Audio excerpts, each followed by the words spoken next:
exposing the truth behind one of history's wildest deals. Why did Russia sell Alaska to the United States for just 2 cents an acre? Imagine an empire handing over a land twice the size of Texas for what's basically pocket change. But what really drove this jaw-dropping decision? Was it desperation, secret strategy, or a colossal mistake? Picture this. You wake up and your country just gave away a gold mine, literally. Oil, gold, endless wilderness, gone for less than a cup of coffee. The real story? It's a roller coaster of intrigue, backroom deals, and a twist that flipped the destinies of 2 nations on their heads. History is packed with moments like this. One decision, and boom, the world changes forever. Think of the Library of Alexandria going up in flames, centuries of knowledge, gone in a heartbeat. Or the day Decca Records said no to the Beatles. One call and music history was rewritten. These crossroads, sometimes pure accident, sometimes wild risk, have shaped our world in ways nobody could see coming. The biggest game changers? They're often the result of epic blunders, but the Alaska sale? That's in a league of its own. In 1867, Russia sold this frozen giant to the US for just $7.2 million. Back then, Americans mocked it. Seward's folly, they called it. Little did they know what was really on the line. So what made Russia ditch a land bursting with resources for pennies? Was it panic, a colossal miscalculation, or a secret master plan? The truth is tangled in a web of 19th century politics, money, and geography. To crack this mystery, we have to see Alaska through 19th century eyes. Back then it wasn't a jackpot, it was a frozen faraway headache. Hard to defend, impossible to profit from, and full of challenges nobody wanted. Get ready, because you're about to see how the US stumbled into a gold mine, and how Russia, maybe without even realizing it, let go of a land that would become priceless. This is the untold high-stakes story behind one of history's boldest, most mysterious deals. Stay tuned. Russia's push into North America was driven by one thing: fur, especially the prized sea otter pelt. In the 1700s, Russian explorers and traders crossed Siberia, reaching Alaska in 1741 with Vitus Bering's expedition. The resulting fur rush led to brutal exploitation of native peoples and chaotic outposts far from Russian control. To bring order, Russia chartered the Russian-American Company in 1799, granting it monopoly power over Alaska. Under Alexander Baranov, the company built settlements and tried to create a viable colony. But Alaska was remote, hard to supply, and increasingly dependent on foreign trade, including with the US. As sea otters neared extinction, Alaska's economic promise faded, turning it into a costly liability. By the mid-1800s, Alaska was a financial drain. The fur trade had collapsed, and the Russian-American Company was barely surviving. The colony was tiny, isolated, and plagued by resistance from indigenous groups like the Tlingit. Russia's priorities were shifting to Europe and Central Asia, where the great game with Britain demanded attention and resources. Alaska was too far, too expensive, and too vulnerable to defend. Selling the territory had been discussed for years. Better to get something for it than lose it to a rival. Grand Duke Konstantin Nikolaevich argued the US would eventually take Alaska anyway. For Russia, the sale was a way to cut losses and refocus on more promising lands. The Crimean War exposed Russia's military weakness and left its treasury empty. Alaska, undefendable against British attack from nearby Canada, became a glaring liability. Russia and the US had friendly relations, both wary of British power. Selling Alaska to America would put a buffer between Russia and Britain and earn much-needed cash. It was a calculated move. Better to sell to a neutral neighbor than lose Alaska in war. The sale was a strategic gamble, turning a liability into a tool to frustrate British ambitions in North America. The map of the continent was about to change. While Russia wanted out, the US was hungry to expand, driven by manifest destiny. Secretary of State William H. Seward saw Alaska as a gateway to Asia and a way to check British influence. Seward envisioned American ships dominating the Pacific, with Alaska as a strategic outpost. Acquiring Alaska would sandwich British Columbia, pressuring it toward US alignment.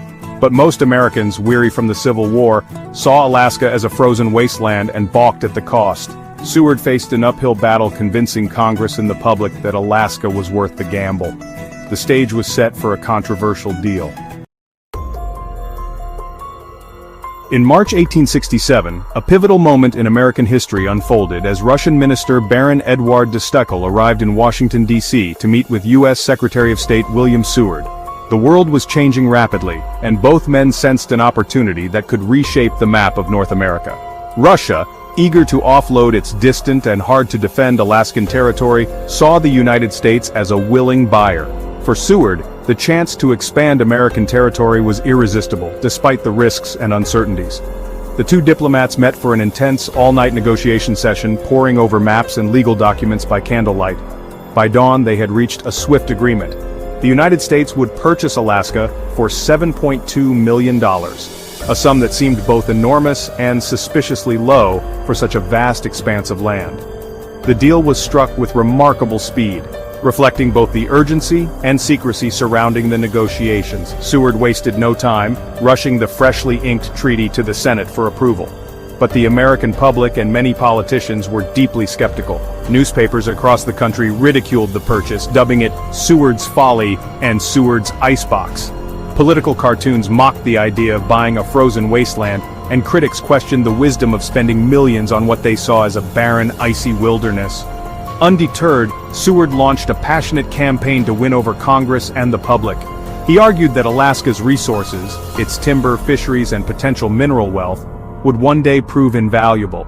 He also emphasized Alaska's strategic location, which could help protect the nation's interests in the Pacific and open new opportunities for trade and expansion.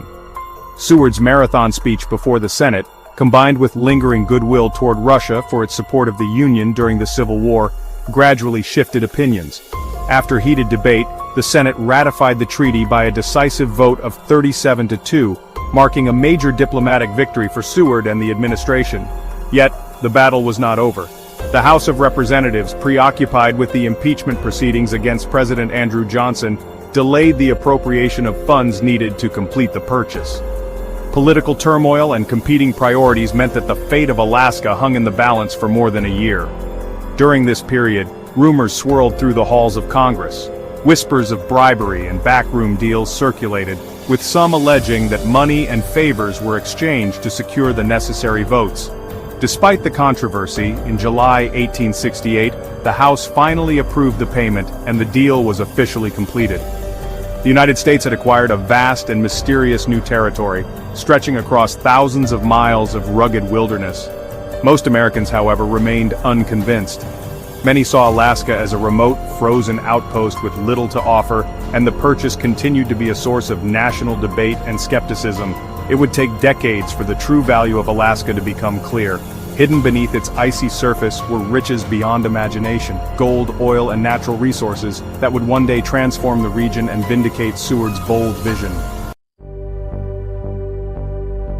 On October 18, 1867, Alaska officially changed hands in Sitka.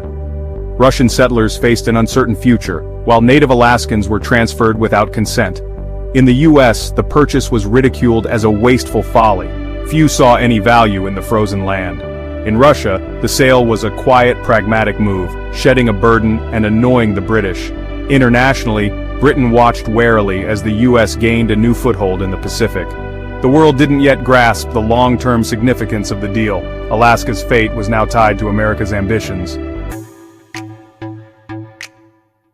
For decades, Alaska seemed like a bad investment, remote, costly, and ignored. Everything changed with the Klondike Gold Rush in 1896, which brought a flood of prospectors and investment. Gold discoveries in Nome and Fairbanks soon followed, transforming Alaska's economy. The territory's riches expanded: copper, silver, timber, and a booming fishing industry. The $7.2 million price tag began to look like a steal. The ultimate windfall came in 1968 with the discovery of oil at Prudhoe Bay, making Alaska a cornerstone of U.S. energy. For Russia, the sale became a legendary blunder, missing out on unimaginable wealth. Seward's Folly had become America's fortune.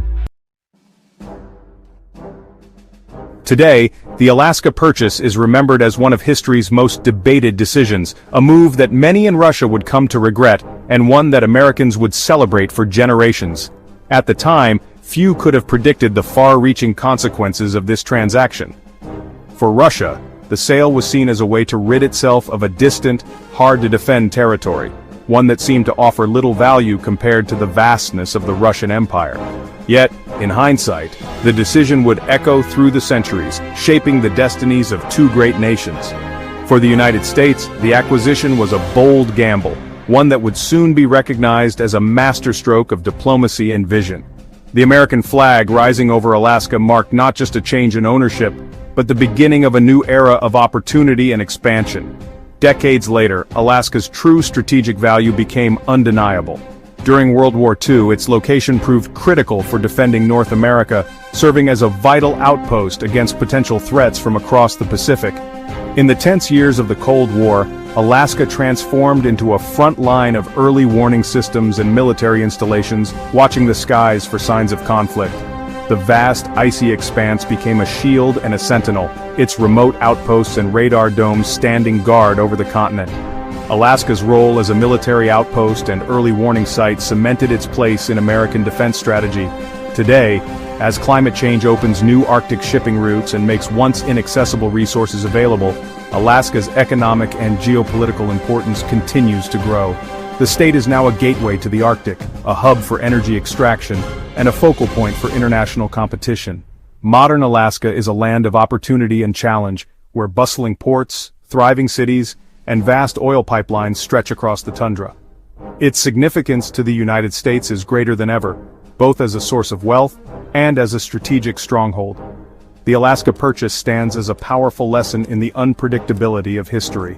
Historians continue to debate its wisdom, but all agree that it offers a striking example of how decisions made in one era can have consequences far beyond what anyone could imagine. For Russian leaders in the 19th century, selling Alaska seemed logical. The territory was remote, difficult to defend, and costly to maintain. Facing financial pressures and fearing it might fall into British hands, they chose to sell, believing it was the best option for their empire. But as the pages of history turned, the true impact of that decision became clear. The world changed in ways no one could have foreseen, and the sale of Alaska became a turning point in the story of both nations. On a fateful night in 1867, a single act of diplomacy reshaped the map of North America. The Alaska Purchase fueled America's rise as a continental and global power, opening new frontiers and possibilities. Meanwhile, in Russia, the decision left a lingering sense of loss and a haunting question. What might have been had Alaska remained part of the empire? The legacy of Alaska's sale is written in the oil that flows through its pipelines, the military power that guards its skies, and the enduring rivalry between two global giants. Today, the icy border between Russia and the United States stands as a reminder of that pivotal moment, a line drawn across the top of the world, separating past from present and possibility from regret. Sometimes the course of history truly does turn on a single sleepless night, leaving echoes that shape the world for centuries to come.